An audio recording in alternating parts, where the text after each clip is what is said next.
Daniel, you're acting weird. Why are you refusing it so much? It's not like I'm refusing it. I'm just saying there's no meaning. No meaning? Why? Because, you can't go sightseeing here. You're just going to look into my room and see how messy it is. Or look in my fridge and see what I'm eating. And check everything, right? You don't have time to do touristy things like eating local food or seeing the famous tower. I'm sure that's how it's going to be. I'll just end up cleaning your room, doing laundry and cooking. At best, I'll go shopping for dinner. I could at least stock the fridge. See? You're going to waste money on transportation to come here to do that. I'm making a good living in my own way. Don't worry. I'm an adult too. But if I go from Friday night, I can get all that stuff taken care of on Saturday. Then on Sunday, we can walk around the town and go home at night. I'd love to do something date-like once in a while. You'd have a hard time if we had a busy weekend like that. It's not like you have nothing to do. I'm thinking about you. Thanks for your concern. But it's not like I visit you every week, so it's not tough for me. Yes, it is. Of course it's tough. If you go to work on Monday in that condition, I'm sure you'll make a mistake. And if you do, you'll cause trouble for everyone around you. I don't want you to make a mistake at work and get fired or have your salary lowered. I don't want you to have to go through that. It's for your own good. You're even thinking about that?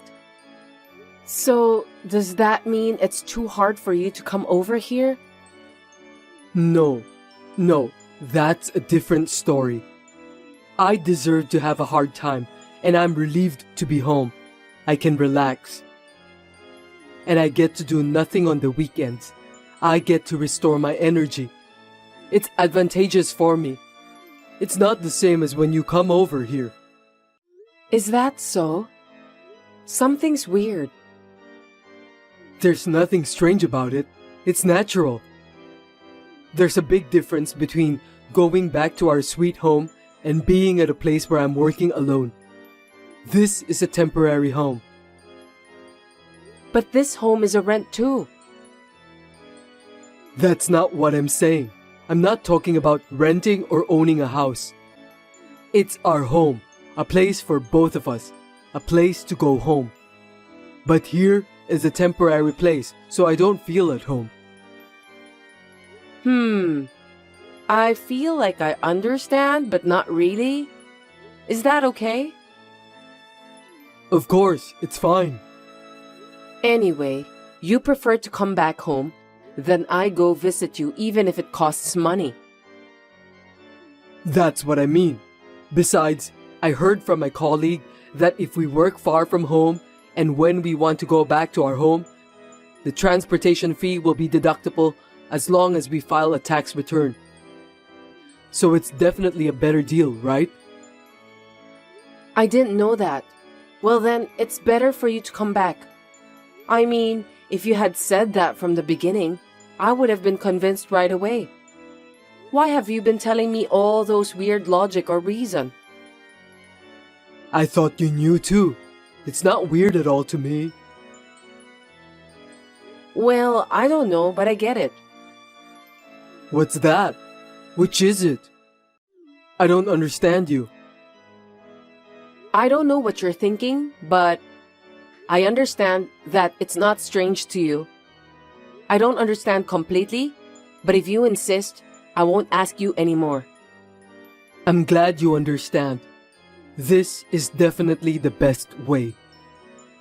I've told you many times that I'd visit you, but every time you always have some weird reason or logic and refuse me. I've been a little worried about it. I wondered why you were so reluctant. Isn't that kind of weird? I was actually a little worried that you might have a girlfriend there. If you have a reason for wanting to use your deductible for transportation, that makes sense. You should have told me earlier. Wait a minute. You suspected me of cheating on you? That's stupid. There's no way I would do something like that. Right. You were thinking about the family. I'm sorry I suspected you for even a second. There's no need to apologize. If you understand, that's fine. Don't worry about that kind of thing anymore. Yeah, I love you so much. I can't wait to see you. I'm looking forward to seeing you when you get back. Me too. Well, good night. Now one problem is solved, but another one came up. Before Daniel went off to work away from home, we were considering buying an apartment. But since he left, we haven't talked about it at all. I wanted to discuss what we should do, so I asked him about it, but it turned into a fight.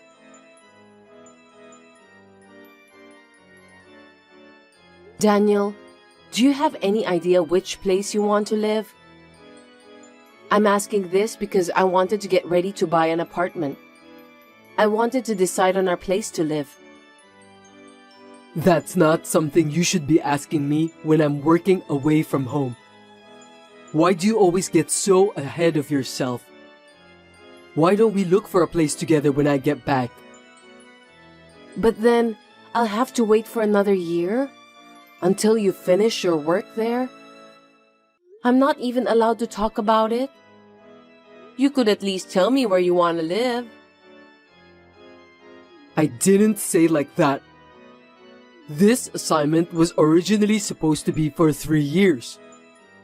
But there's a chance to be extended, depending on how things go at work.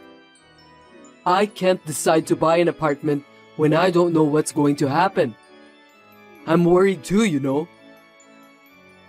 But even if we can't decide now, why don't we start thinking about it? At least, decide where we're going to live. Then, when you finish working there, we can make a move right away. I'm not talking about buying it right now. I just want to discuss about it. Is that a no too? No, I don't know when I finish. You don't know what the real estate status will be at that time. There is a possibility that land price in the city you want to live in might go up drastically. That's a waste of money. If that's the case, it's better not to make such a decision in the first place. First of all, we have to think about whether it's better to rent or own a house. Wait, what do you mean? Before you left, you said you wanted an apartment too, right? Did you change your mind? It's going to be our property. It's not like I changed my mind. I mean, I'm put off by your enthusiasm for buying an apartment. I was thinking that we don't have to rush. Why do you say that? Because if we are thinking of buying an apartment, we don't necessarily have to get it. At the very least, we need to gather information and save up some money. I think it's too late to start when you suddenly want it. We need a plan when we think about the finance, right? You know what?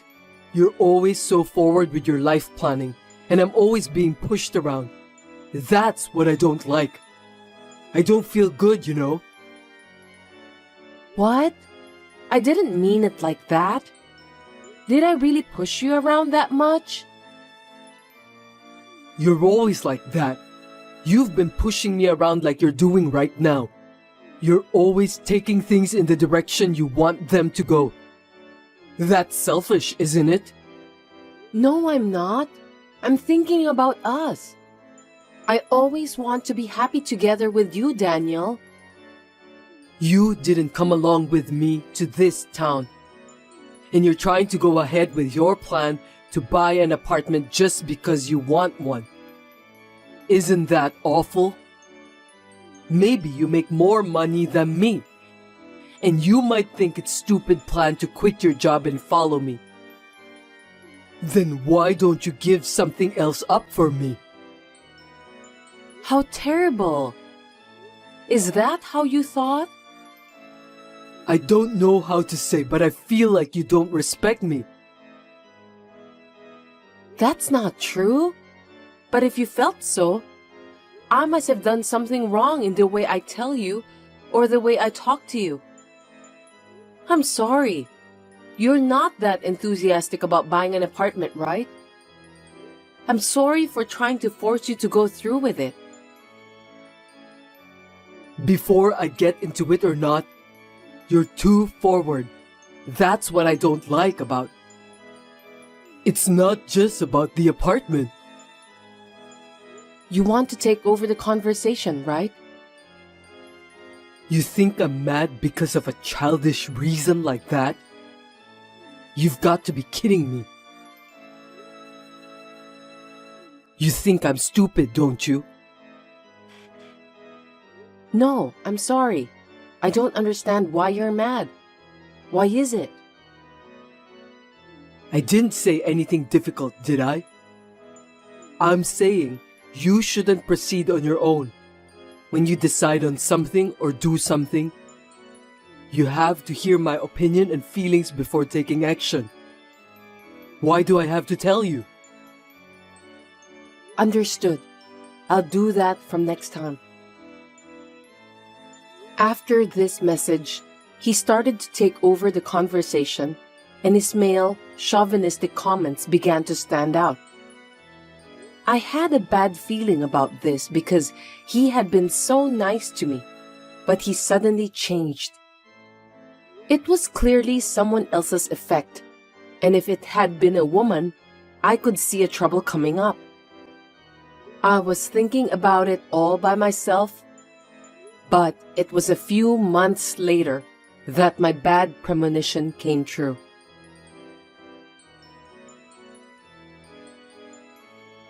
I'm sorry, I haven't been able to spend time with you.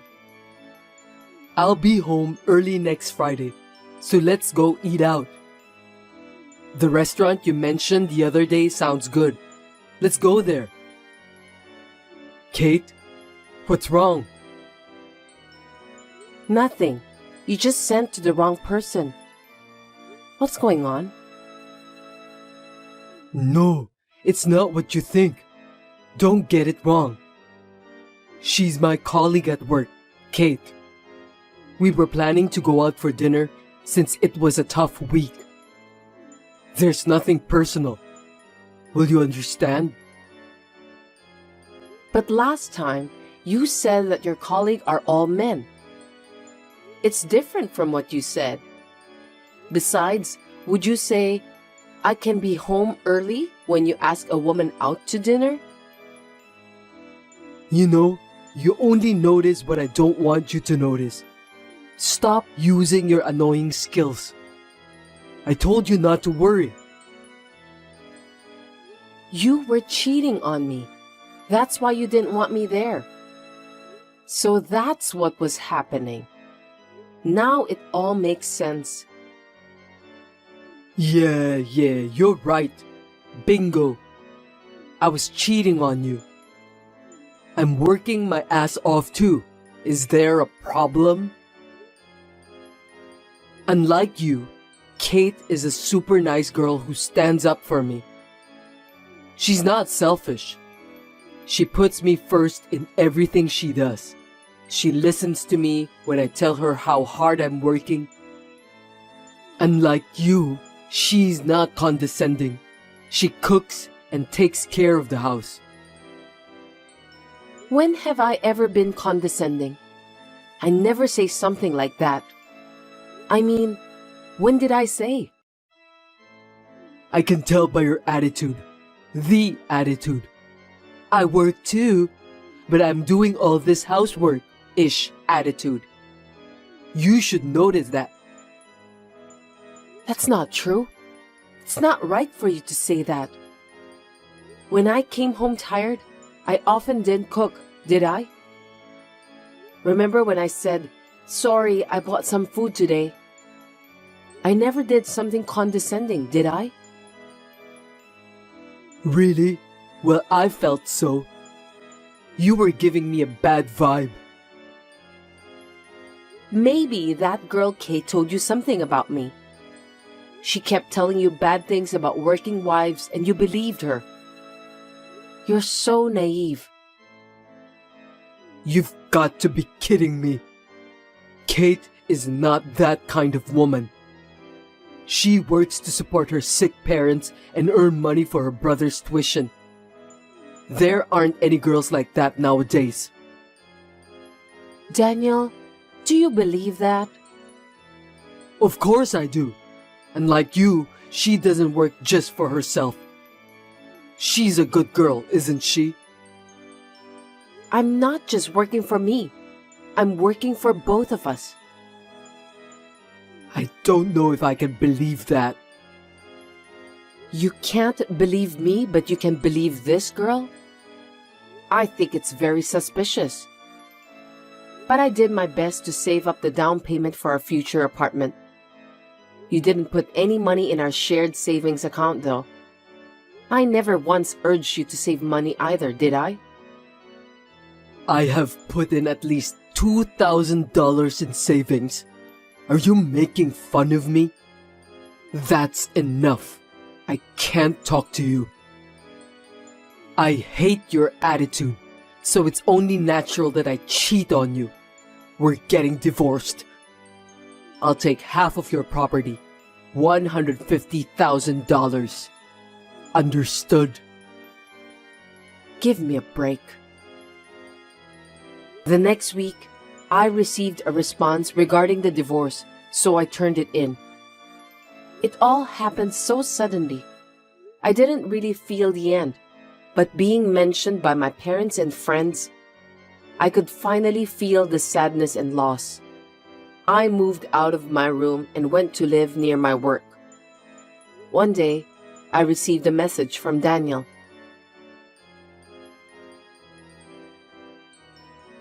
Hey, answer the phone. Are you kidding me? What is that $2,000 you transferred? We had a shared bank account for the apartment purchase, right? I returned the money you transferred into that account. You put $2,000, right? $2,000 is not enough. I told you I'd get $150,000 for the half of the savings and property division, right? I know you had a fund of $300,000 to buy an apartment. Now that we're divorced, we have to split it 50-50 as property division. So transfer the $150,000 to me. Aren't you misunderstanding? I don't have any money to give you. You can't play dumb with me. The money you saved when we were married is ours. So even if you saved it yourself, you have to share it with me. You can't pocket the money. Huh? You don't know anything? What? Well, $200,000 is the one I saved when I was single. And my parents gave me $20,000 4 times a year, so that makes $80,000. The remaining $20,000 is what I saved after we got married. So, the only joint property is the last $20,000. And the other $280,000? The property before marriage and the property that was given as a gift are called separate estate. They're not subject to property division. That's a lie. That's not what I heard. What are you talking about? It's money I worked so hard to save. Do you have any idea how much I studied investing? I don't know what Kate told you about me, but what I just said is not a lie. By the way, the remaining $20,000 is going to be used as child support. Do you understand? Your property is zero. Did you forget about the agreement? Seriously? What am I supposed to do? I'm broke. She didn't have enough money to start a business, and she was limited on how much loan she can take out. So I borrowed $30,000 on her behalf. Even if her business doesn't succeed, I thought we still have $150,000 from you. So I thought I'd have no problem at all. But no. What should I do? I don't know. Don't ask me. I can't help you. Sarah, I'm sorry. My bad. I'll apologize as many times as I have to. I'll get down on my knees or whatever. So, can I pay the child support in installment? Please? Huh? Do you mean you'll pay them in installments later? So you want about $5,000 for now as a division of property? Yes. $5,000 or $3,000 is fine. I'm begging you. I'm having a harder time paying off the debt than I thought. Please, help me. Please have mercy since we were a family. Huh? Don't be silly. Unlike me, she puts you first, right? Then shouldn't you tell about this to her first? I'm sorry I was so horrible to you at the time. I'm sorry. I was tricked by her. I'm sure you were. When she withdrew the money from my account, she changed her attitude and became cold. Now I lost contact with her.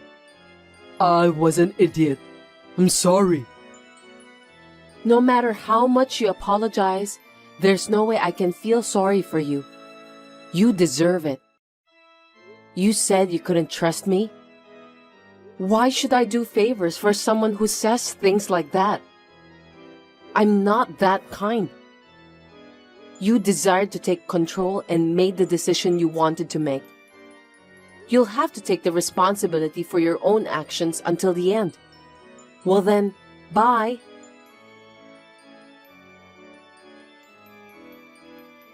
According to the story from his colleague, Daniel was too busy paying off his debts, so he gambled to get a lot of money. It was never going to work out, but as a result of further debts, I assume he had no choice. He quit his job and disappeared. He got what he deserved. On the other hand, I was dating a man who was introduced by my friend, and he proposed to me. We are having a fun time talking about marriage preparations and buying an apartment.